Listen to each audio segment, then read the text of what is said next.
예수님은 부활하셨습니다.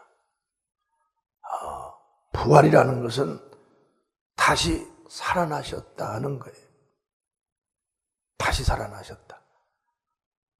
어떻게 죽은 자가 다시 살아나느냐? 우리 인류가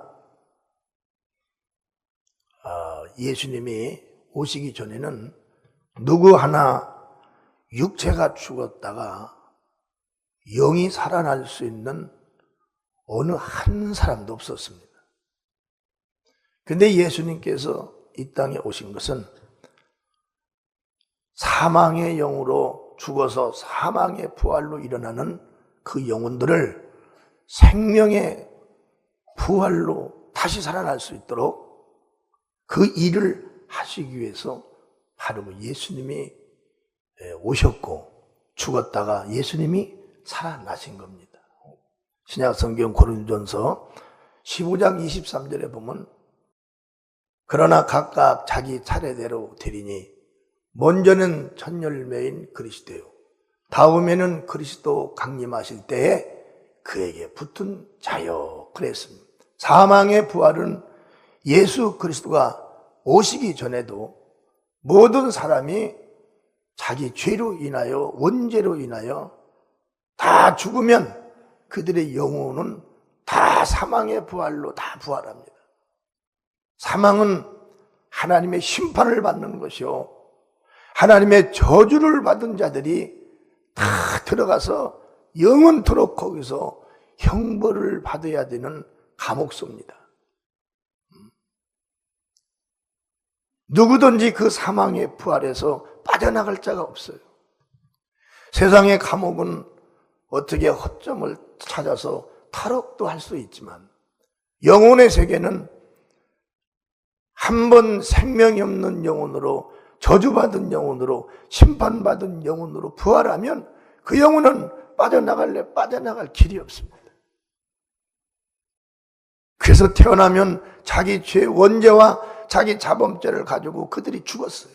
그들은 다 사망의 부활로 일어나서 영원토록 지옥에 들어가서 심판을 받게 됐습니다. 근데 예수 그리스도께서 이 땅에 오셔서 죽었다가 살아나셨습니다.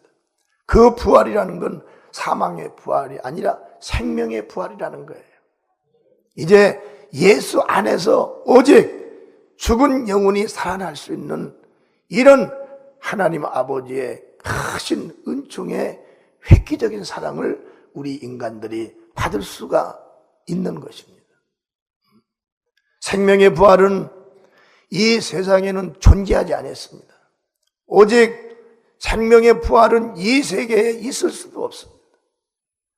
생명의 부활이라는 건 오직 하나님만이 생명의 부활이신데 그 부활을 우리의 죄를 짊어지고 죽으신 후에 그 부활을 사용하신 겁니다.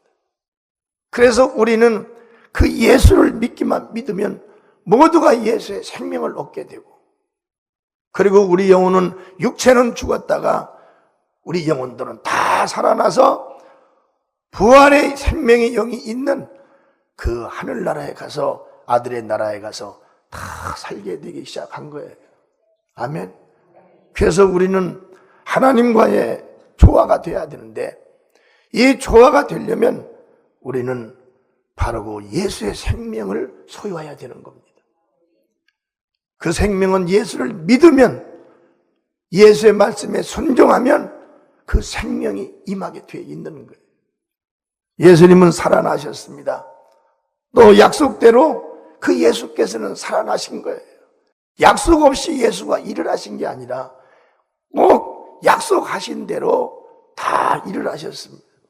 마태복음 16장 21절 이하의 말씀에 이때로부터 예수 그리스도께서 자기가 예루살렘에 올라가 장로들과 제사장들과 서기관들에게 많은 고난을 받고 죽임을 당하고 제3일에 살아나야 할 것을 제자들에게 비로소 가르치시니 베드로가 예수를 붙들고 가나에 가로되 주여 그리 마옵소서 이 일이 결코 주에게 미치지 아니하리이다. 예수께서 돌이키시며 베드로에게 이르시되 사탄아 내 뒤로 물러가라. 너는 나를 넘어지게 하는 자더라. 내가 하나님의 일을 생각지 아니하고 도리어 사람의 일을 생각하는도다 하시고, 이 성경의 말씀에 예수님께서는 이 세상에 오신 목적이 뭐냐면 바로 나와 여러분들에게 생명의 부활을 주러 오신 겁니다. 그분이 하신 모든 일들이 다 생명의 부활에 관한 일이에요. 그분의 입으로 증거한 진리도 생명의 부활에 속한 하나님의 법이요, 또 그 속에 영생이 있는 겁니다. 그 일을 하기 위해서는 당신이 인류의 모든 죄를 짊어지고 죽으셔야만이 그 생명의 부활을 우리에게 안겨주는데, 베드로는 내가 3일 만에 장로들 손에 잡혀서 죽으리라 하니까 예수님을 못 죽게 한 거예요. 그러니까 예수님은 당신의 제자라 할지라도 그를 사탄으로 간주하고 내 뒤로 물러가라 하고 꾸짖었습니다. 그것은 뭐냐면 예수님이 이 땅에 오신 건 바로 그 아버지의 뜻을 이루러 오신 겁니다.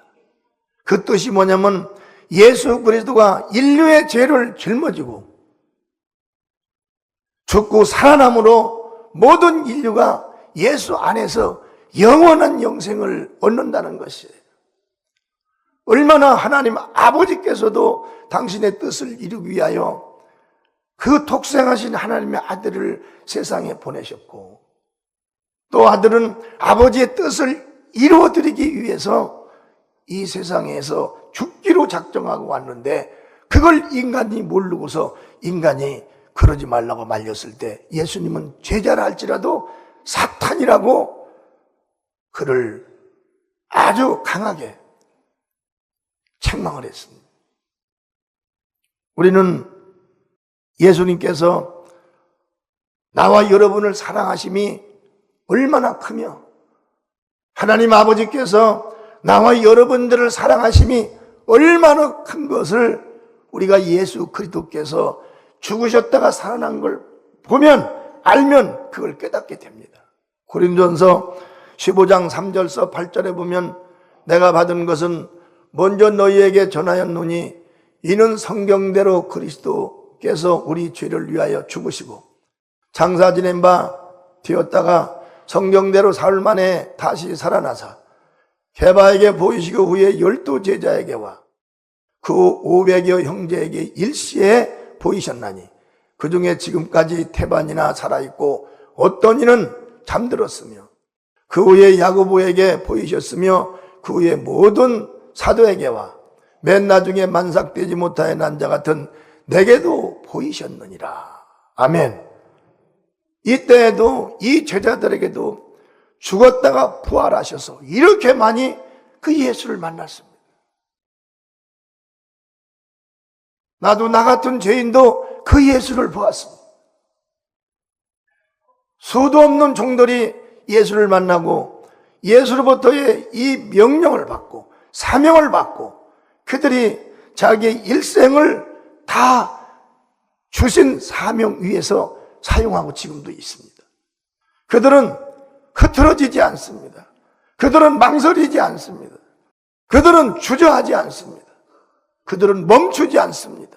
왜냐하면 그 살아계신 이가 오늘도 늘 자기들과 함께 하는 것을 알기 때문에 망설이지 못하고 주저하지도 못합니다.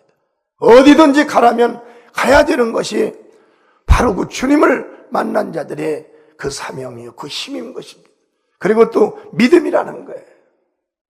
이 부활은 오직 하나님이신 예수로 말미암지 않고는 우리는 영생을 얻을 수가 없습니다.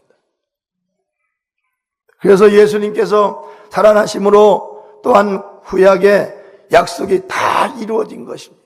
여러분 누가복음 24장 44절서 47절에 보면 또 이르시되 내가 너희와 함께 있을 때에 너희에게 말한 바 곧 모세 율법과 선지자의 글과 시편의 날을 가리켜 기록된 모든 것이 이루어져야 하리라 한 이 말이 이것이라 하시고 이에 저희 마음을 열어 성경을 깨닫게 하시고 또 이르시되 이같이 그리스도가 고난을 받고 제3일에 죽은 자 가운데서 살아날 것과 또 그의 이름으로 제사함을 얻게 하는 회개가 예루살렘으로부터 시작하여 모든 족속에게 전파될 것이 기록되었으니, 예수님은 구약의 모든 선자들이 약속한 그 약속을 이 땅에 오셔서 하나도 빼놓지 않고 3년 만에 다 이루신 겁니다.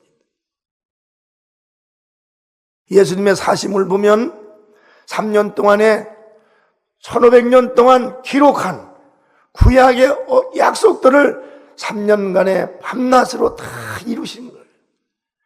당신 뜻대로 1초도 사는 것이 아무것도 없습니다.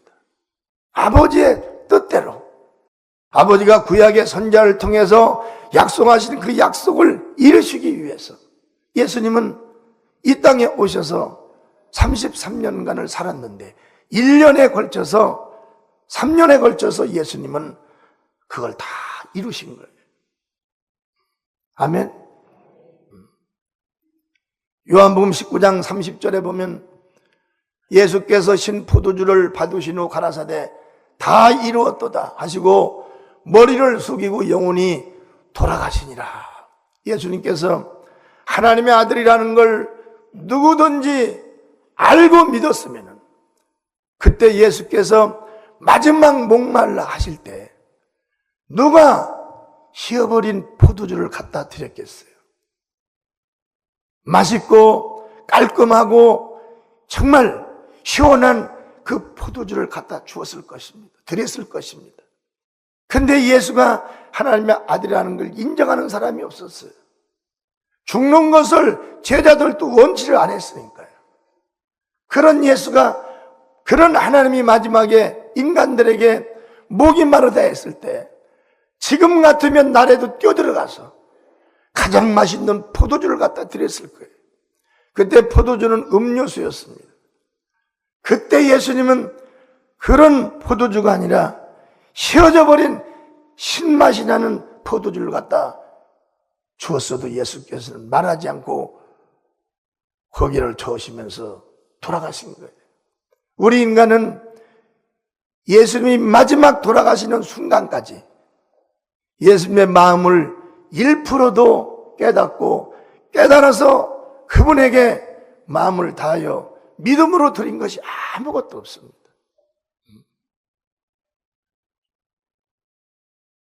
누가 그걸 갖다 줘요? 신포도주를 지금 누가 물을 달라면 샘물을 갖다 주고 그리 하겠어요? 근데 예수님은 우리를 위하여 죽으시면서도 버림받으면서도 끝까지 그걸 미워하지 않고 그냥 아버지의 뜻대로 주어가셨다는 이 사실을 우리는 알고, 이 사실을 알고 있는 우리는 지금부터라도 그 예수님이 제1의 하나님이요, 나의 이리적 권위를 가지신 분이요, 나의 모든 영광에 이리적인 영광을 받으실 분이요, 나의 삶 중에 그분이 제1이라는 것을 인정하고 고백을 해야 됩니다. 고백을 않는 것은 신포도주요, 고백을 않는 것은 그분을 믿지 않는 거예요. 지금도 믿지 않는 자들이 많습니다. 자기 자유예요. 믿으려면 믿고 안 믿으면 안 믿고 내 자유입니다. 누가 권면하든 전도를 하든 얼마든지 부인할 수 있는 권리가 우리에게 있어요. 우리는 다 인격을 가지고 있기 때문에 거부할 수 있는 이런 권리도 우리가 가지고 있습니다. 거부권도 행사할 수가 있어요. 그러나 우리에게 행사를 한 뒤에는 우리에게는 그분께서 허락한 모든 허락은 1%도 우리는 얻을 수가 없다는 것입니다. 그렇기 때문에 예수님께서 다시 살아나심으로 예수 믿는 자가 다 영생을 얻게 된 겁니다. 3일 만에 살아나신 거예요. 요한복음 3장 36절에 보면 아들을 믿는 자는 영생이 있고 아들을 순종치 아니하는 자는 영생을 보지 못하고 도리어 하나님의 진노가 그 위에 머물러 있느니라. 영생이라는 것은 이제 하나님과 영원히 함께 사는 겁니다. 지옥에 들어가서 영원히 사는 것이 아니라 바로 하나님의 나라에 가서 아들의 집에 가서 영원히 함께 사는 거예요. 여러분, 얼마나 위대한 삶이겠어요.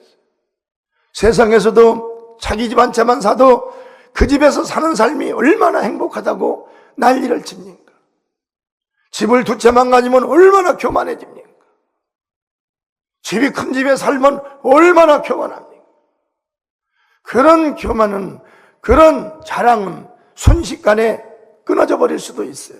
그러나 우리가 하나님의 나라에 가서 예수님의 집에 들어가서 함께 사는 이 삶이란 이루 말할 수가 없는 것이고, 인생은 70이요 강간하면 80이지만 두 번째 우리가 하나님으로 인하여 다시 살게 된 이 영원한 세계는 끝이 없는 세계입니다.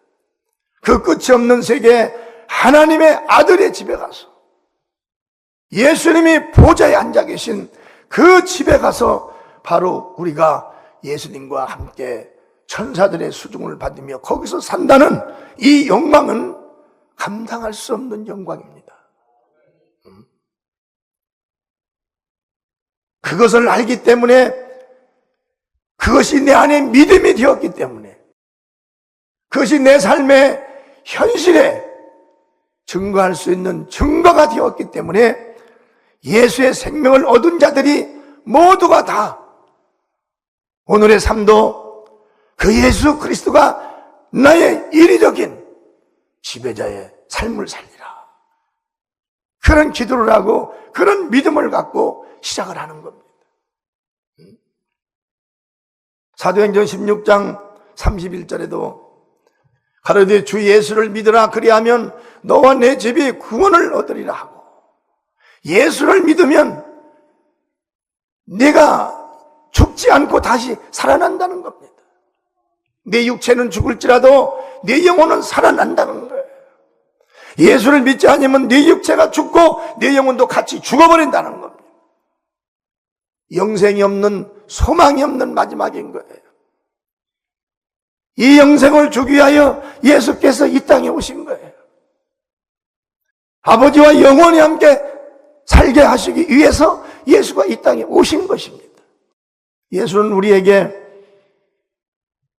뭘 요구한 게 아무것도 없어요. 우리는 예수 것으로 인하여 살아나는 인생들입니다. 할렐루야. 예수로 인하여 살아나는 인생들이에요. 나 같은 경우는 말할 것도 없어요. 내 몸은 주님으로 인하여 지금도 살고 있고, 내 영혼도 주님으로 인하여 지금 영생을 향하여 살고 있는 거예요.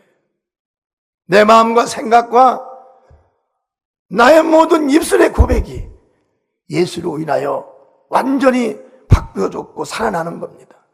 예수님이 살아나심으로 우리의 질고와 슬픔이 예수 안에서 완전히 사라져버렸다는 거예요.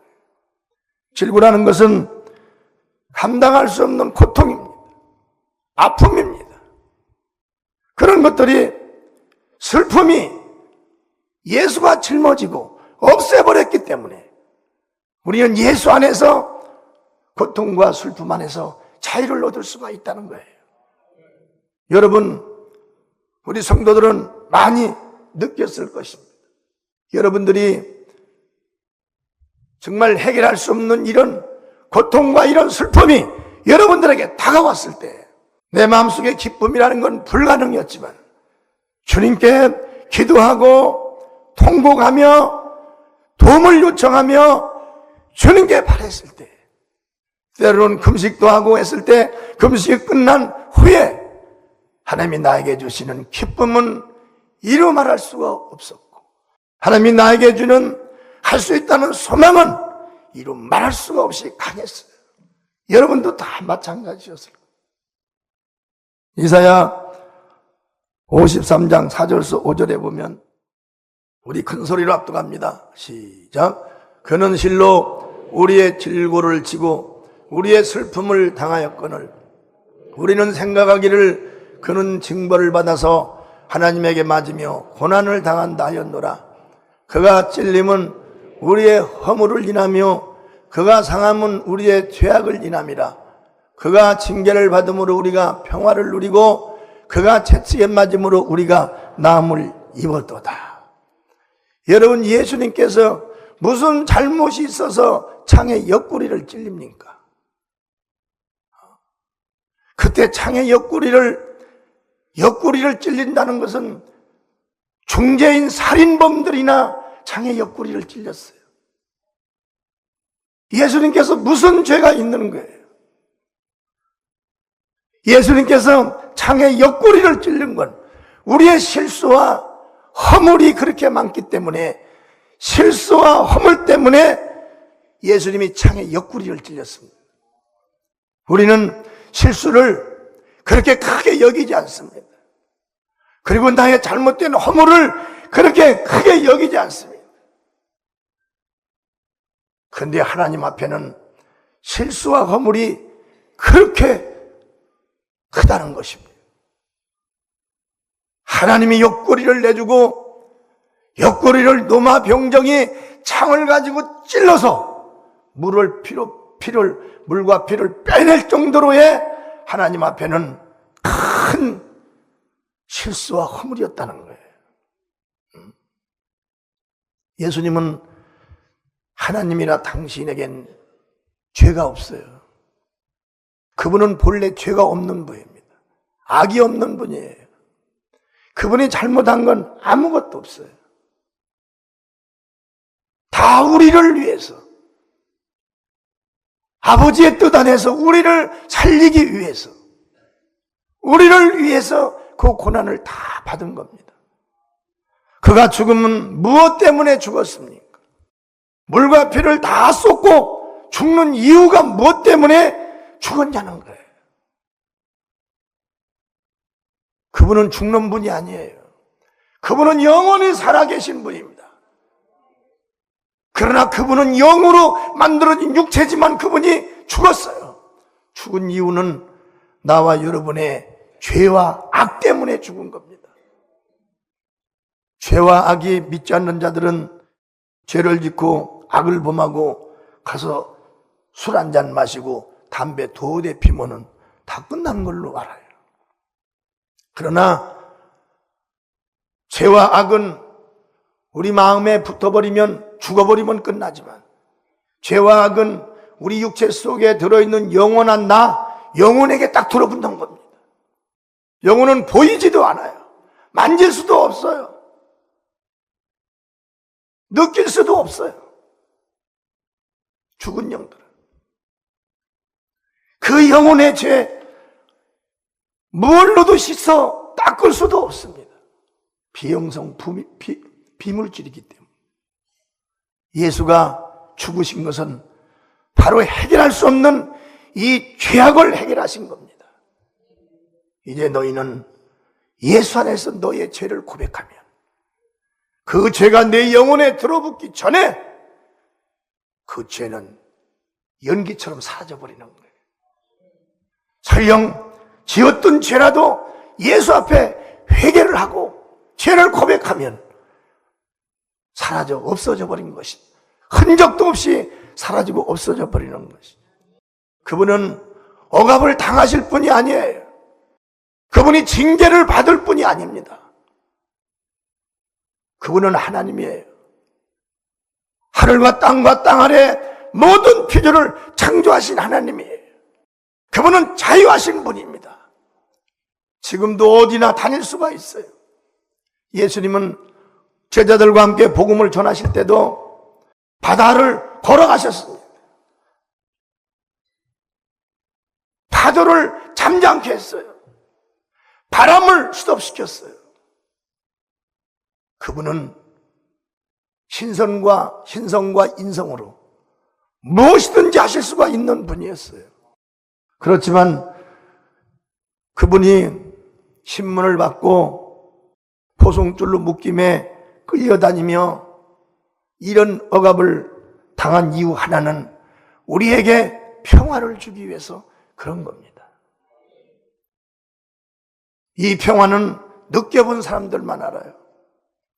자기들이 잘못하여 또는 자기가 공격을 받을 때 혼외에 몰렸을 때 오직 살 길이라고는 한 길도 없는 그때에 도망을 가서도 두렵고 숨어서도 두렵고 잡혀가면 그런 가서 형을 받아야 되고 그런 상황 때에 그런 상황을 느껴본 사람들은 알아요. 그들은 예수의 억압이 얼마나 나에게 이런 평화를 주셨다는 걸 압니다. 평생에 느껴보지 못한 기쁨, 평생에 들어보지 못한 이 기쁨, 예수가 노마 병정의 억압됨으로 우리가 그 기쁨을 얻을 수 있는 거예요. 그가 채찍에 맞음으로 우리 병이 나았다는 거예요. 지금은 의학이 좋아서 미리 예방도 하고 그럽니다. 그러나 이미 죽을 병은 아무리 수단과 방법을 다해도 안 됩니다. 몸에서 발생된 이런 작은 병 같은 것은 약물로도 치료할 수가 있어요. 그렇지만 이미 사망의 영이 개입해서 죽이기로 작정된 그 병은 아무리 노력하고 애써봐도 소용없습니다. 우리나라 권세자, 명예자, 부유자보다도 전 세계는 서두 없는 세계에서 10이 되는 감당할 수 없는 이런 억만장자들이 수도 없이 많습니다. 그들도 그 병을 고치지 못하고 죽어가는 거예요.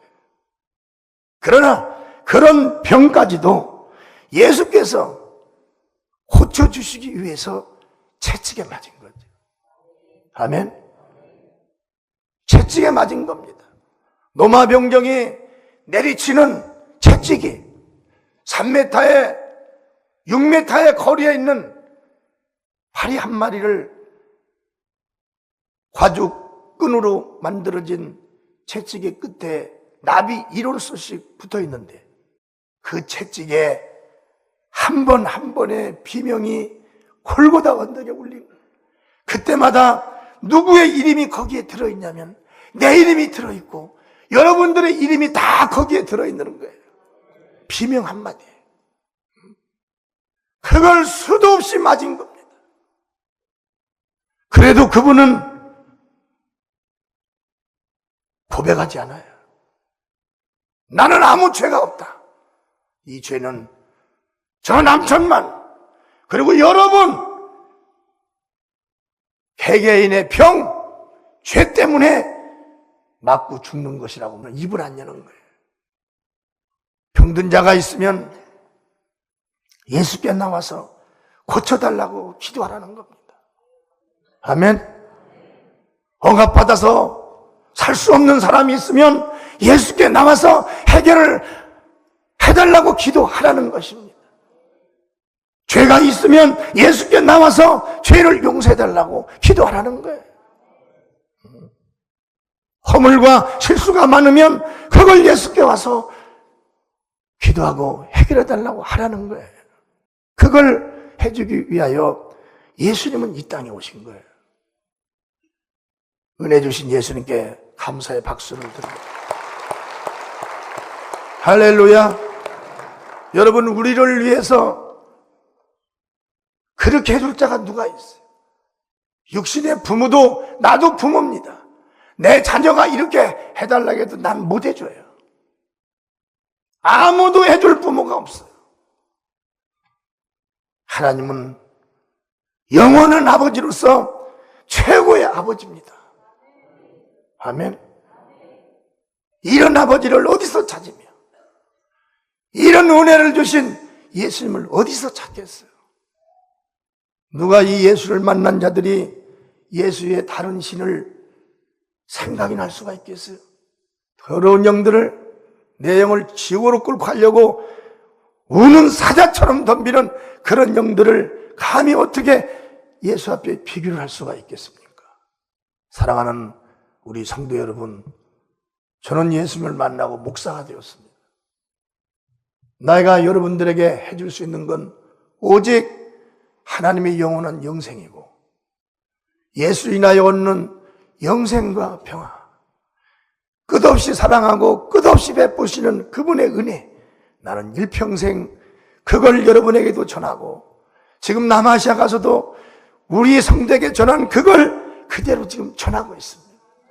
이거 위에 더한 영생이 없으며 생명의 부활을 주신 예수 위에 어느 누가 우리에게 영생을 주신 분이 없다는 것을 증거하고 자랑하는 거예요.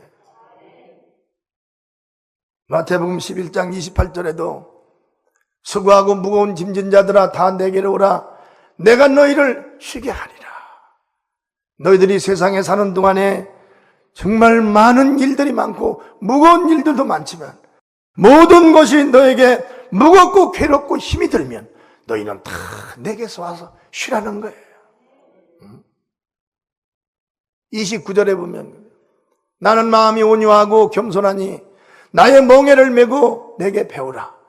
그러면 너희 마음이 쉼을 얻으리라. 할렐루야. 그리고 예수님은 부활하셔서 약속대로 성령과 예수님을 주시고 자녀의 신분을 우리에게 주셨다는 겁니다. 성령 받은 모든 예수 믿는 자들은 하나님을 다 자신도 모르게 아버지라고 부르고 있어요. 아버지는 누굽니까? 자녀를 사랑하는 게 아버지예요. 세상의 아버지도 자기의 인생을 다 허비하면서 아들을 위해 자녀를 위해 살다가 자기는 굶어서 못 먹고 나중에 죽습니다. 부모가 되면 그래요. 세상에 눈에 보이는 부모들도 우리는 공경할 줄 알아야 됩니다.